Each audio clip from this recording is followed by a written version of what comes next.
மேகதாது விவகாரத்தில் அனைத்து கட்சி கூட்டத்தை கூட்ட வேண்டும் என இந்திய கம்யூனிஸ்ட் மாநில செயலாளர் வீரபாண்டியன் தெரிவித்துள்ளார்.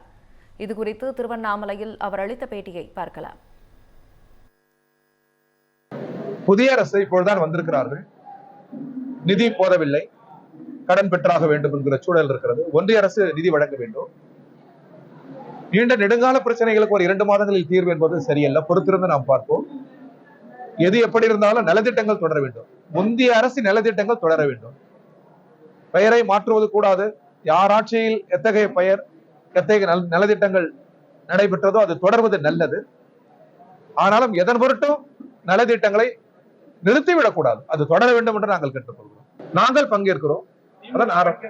அதான் ஆரம்பத்திலே நான் சொன்னது போல் கட்சி அரசியலுக்கு அப்பால் நாடாளுமன்ற மறுவரைவு, அதே போன்று மேகதாது காவிரி பிரச்சனை, தமிழ்நாடை ஒன்றுபட்டு இருக்க வேண்டும் என்று இந்திய கம்யூனிஸ்ட் கட்சி விரும்புகிறது, கேட்டுக்கொள்கிறது. தமிழ் ஜனம் சேனலை சப்ஸ்கிரைப் பண்ணாம பார்த்துட்டு இருந்தீங்கன்னா மறக்காம சப்ஸ்கிரைப் பண்ணிடுங்க.